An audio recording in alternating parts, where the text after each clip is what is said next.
What a powerful story. Acts of kindness can change lives in ways we never expect. What do you think about Emily's decision? Would you have done the same? Let us know your thoughts in the comments. And tell us, where are you watching from? Drop your city or country below. If you love inspiring stories like this, make sure to subscribe and turn on notifications so you don't miss tomorrow's special story. Trust me, it's one you won't want to miss. Let's keep the conversation going in the comments. We're reading every single one. She lost her job over a cup of coffee, then everything changed. The late afternoon sun streamed through the wide windows of Oakwood Diner, casting a golden glow over the checkered floors and polished countertops. The air was warm, filled with the rich scent of fresh coffee and the quiet hum of conversation. It was a familiar, comforting rhythm, one that Emily Parker had come to know well over the past 6 years. At 27 years old, Emily wasn't just a waitress, she was the heart of the diner. The one who remembered every regular's name. The way Mr. Thompson liked his eggs just slightly runny, and how Mrs. Jensen always requested extra whipped cream on her hot chocolate, even in the middle of summer. She greeted every customer with a warm smile, even on the hardest days. And lately, there had been a lot of hard days. Between her mother's mounting medical bills and helping her 18-year-old brother with college applications, it felt like life was one long uphill climb. Rent day always came too soon, and no matter how many shifts she picked up, it never seemed to be enough. Still, Emily never let the weight of it show. She believed in small kindnesses, in making people feel seen, and she carried that belief with her every day. That Tuesday afternoon, the diner was quieter than usual. A few regulars sat in their usual booths, and the distant clink of cutlery against plates, the only sound breaking the stillness. Emily was refilling the coffee pots when the door swung open, letting in a chilly autumn breeze. A man shuffled inside, his coat frayed at the edges, his sneakers scuffed and worn. He kept his head low, his hands buried deep in his pockets, as if hoping no one would notice him. But Mr. Bradley, the diner's no-nonsense manager, noticed immediately. His sharp eyes flicked over the man, his expression hardening. Emily, however, just offered her usual smile. "Coffee?" she asked, her voice warm and steady. The man hesitated, then nodded, reaching into his pocket. His fingers trembled slightly as he pulled out a few crumpled dollar bills and loose coins. He counted them slowly, his brow furrowing. It wasn't enough. Emily glanced toward Mr. Bradley, who was already watching with narrowed eyes. She knew what he was thinking. But before he could speak, she quietly poured a fresh cup of coffee and slid it across the counter. "It's on me," she whispered. The man's fingers curled around the cup, his eyes flickering with something between surprise and gratitude. He held it close, like it was the first warm thing he had touched all day. He didn't say much, just a quiet thank you. But that single moment would change everything. The moment Emily Parker slid the steaming cup of coffee across the counter, she saw something change in the man's eyes. A flicker of relief, gratitude, maybe even disbelief. He wrapped his fingers around the cup, holding it like it was the first warmth he had felt all day. "Thank you," he murmured, his voice quiet but sincere. Emily just smiled, offering him something more than coffee, dignity. But not everyone in Oakwood Diner saw it that way. From across the room, Mr. Bradley, the diner's no-nonsense manager, had been watching. His sharp eyes narrowed, his lips pressed into a thin line. He set down the rag he had been using to wipe the counter and walked over, his shoes clicking against the tiled floor. "Emily," he said, his voice low but firm, "what do you think you're doing?" She turned, trying to keep her voice calm. "Just a cup of coffee, Mr. Bradley, that's all." But his expression darkened. If he can't pay, he can't stay. The words felt heavier than they should have. The diner had always been a place of warmth, familiarity, a safe haven for people looking for a hot meal and a kind smile. But in this moment, the warmth drained away, replaced by cold, rigid rules. The man at the counter stiffened, shifting as if he was about to leave. Emily could feel the embarrassment creeping up his face. And that didn't sit right with her. "It's just coffee," she repeated, her voice steady. "We throw away more than this every day." Mr. Bradley shook his head, his jaw tightening. "That's not the point. It's not your decision to make." The entire diner had gone quiet now.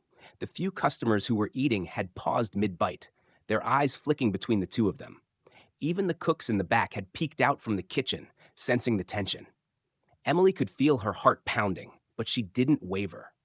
She had always believed that kindness wasn't just a word, it was something you did, especially when no one else was watching. But Mr. Bradley wasn't interested in kindness. "You're fired." The words hit like a slap. Silence. Emily felt the weight of every stare in the room. Her chest tightened, her fingers still wrapped around the coffee pot. She could feel the sting of tears threatening to rise, but she wouldn't let them fall. Slowly, deliberately, she reached behind her back, untied her worn-out apron, and folded it neatly before setting it on the counter. Then, with one last look at Mr. Bradley, she simply said, "I hope one day you realize that kindness is worth more than a few extra dollars." And with that, Emily Parker walked out the door, not knowing that the very next day, everything would change. The sun had barely risen when a sleek black Cadillac Escalade rolled up in front of Oakwood Diner the next morning. The polished surface of the SUV reflected the diner's familiar red and white striped awning, a stark contrast to the events of the day before. Inside, Mr. Bradley was already barking orders, wiping down counters, and pretending the previous afternoon had never happened. The atmosphere felt colder without Emily Parker moving through the diner, greeting customers with her usual warmth. But Mr. Bradley had made his decision, and in his mind, business came before sentiment. Then, the diner door swung open. The same scruffy man from yesterday walked in, but this time he looked completely different.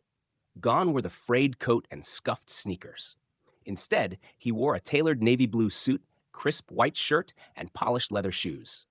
His hair, once unkempt, was neatly combed, and his presence demanded attention. The diner fell silent. Mr. Bradley, who had barely glanced up at first, suddenly froze. His jaw tightened, his fingers gripping the counter. The man wasn't homeless at all. A few customers whispered among themselves, recognizing the face now that it was clean-shaven and standing tall with confidence. But no one looked more stunned than Mr. Bradley when the man turned to him and extended his hand with a polite smile. "Good morning, Mr. Bradley. I'm Jonathan Wright, CEO of Wright's Hospitality Group." Mr. Bradley swallowed hard, his eyes darting around the room. He knew that name. Everyone in the restaurant industry did. Wright's Hospitality Group wasn't just some company, it was one of the largest restaurant chains in the country, and more importantly, the company that owned Oakwood Diner. A slow wave of realization swept through the room. The old man they had dismissed as just another struggling stranger was the owner of the very business they worked for. Jonathan's smile remained polite, but his eyes were sharp, his voice even. "I was here yesterday, Mr. Bradley, undercover, watching, listening." Mr. Bradley palmed the counter for support, his face quickly losing color. The weight of his decision was sinking in. The kindness he had condemned was the very test he had failed. Jonathan scanned the diner, his gaze falling to the empty space behind the counter where Emily should have been. "Where is Emily Parker?" he asked.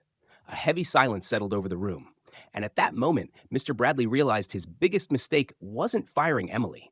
It was underestimating the value of kindness. Mr. Bradley stammered, his hands tightening on the counter. The weight of Jonathan Wright's words pressed down on him like a boulder.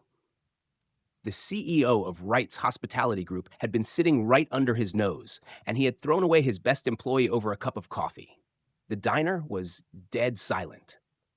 The regulars, the cooks, even the young waitress refilling the coffee pots, all of them watched, waiting to see what would happen next. Jonathan's calm demeanor never wavered, but his voice carried an undeniable authority. "Where is Emily Parker?" Mr. Bradley cleared his throat, searching for an answer that wouldn't make him look even worse. She no longer works here." Jonathan's expression didn't change, but the air in the diner seemed to shift. He slowly nodded, as if confirming something he already knew.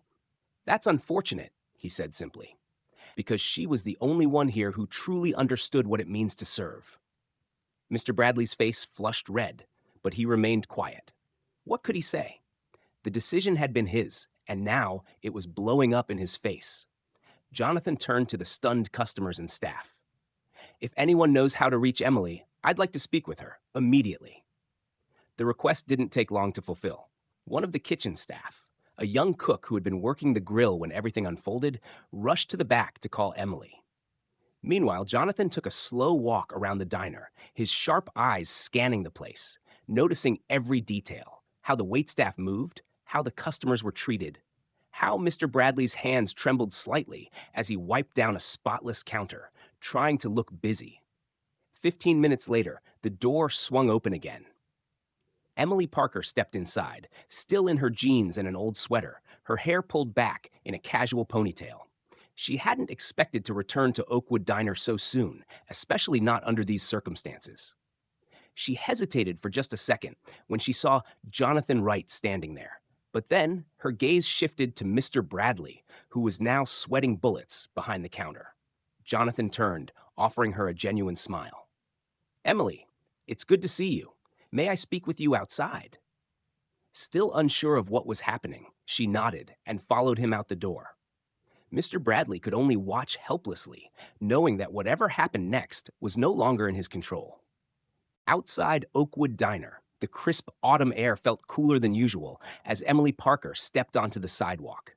Her heart pounded, uncertainty twisting in her stomach. Jonathan Wright, the man she had once thought was just a struggling customer, now stood in front of her, not as a stranger, but as the CEO of one of the largest restaurant chains in the country. For a moment, neither of them spoke. Then Jonathan turned to her with a warm, knowing smile. "Emily, I owe you an apology." She blinked, surprised. "For what?" "For letting someone like Mr. Bradley decide your worth," he sighed, shaking his head. "I was undercover yesterday, testing how employees treat people, paying or not, and you, Emily, passed that test better than anyone ever has." Emily stared at him, her mind racing. "Wait, so you were testing us?" Jonathan nodded. "I wanted to see if my employees valued humanity as much as profit." "You did." He studied her for a moment before continuing. "And I can't ignore that, which is why I want you to come back." Emily hesitated, her hands tightening in the pockets of her sweater. She wasn't sure she wanted to work for a place that had fired her so easily. Jonathan seemed to sense her hesitation. "Not just as a waitress, Emily." He smiled. "As the new manager of Oakwood Diner." Emily's breath caught in her throat. "Wait, what?" Jonathan nodded. "I fired Mr. Bradley." Her eyes widened. "Fired? That kind of leadership has no place in my business," he explained simply. "Oakwood Diner needs someone who understands that a meal isn't just about food, it's about kindness, about community. You proved that yesterday." Emily felt her pulse racing. A promotion? After everything that had happened? "That's unbelievable," she admitted. Jonathan chuckled. "There's more." He pulled a folded piece of paper from his pocket and handed it to her. "I also covered your mother's medical bills, and I've set up a scholarship fund for your brother." Emily's hands shook as she unfolded the paper. Her mother's medical debt gone. A path for her brother's education secured. Tears burned her eyes, but she fought them back. "I don't know what to say." Jonathan's smile softened. "Say yes." Emily took a deep breath, then nodded. "Yes." The story spread like wildfire. Oakwood Diner became a symbol of kindness and second chances, and Emily's simple act, a single cup of coffee, changed not just her life, but inspired thousands. Sometimes the smallest act of kindness can change a life. What would you have done if you were in Emily's shoes? Would you have risked your job to help someone in need? Let us know your thoughts in the comments. Also, tell us, where are you watching from?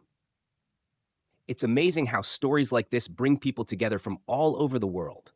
Drop your city or country below. This story is proof that kindness always comes back around in ways we never expect. Have you ever experienced a moment where a small act of kindness made a huge impact? Share your story in the comments. We'd love to hear it. And if you enjoyed this video, make sure to subscribe and turn on notifications so you don't miss tomorrow's special story. It's one you won't want to miss. Let's keep the conversation going. We're reading every single comment.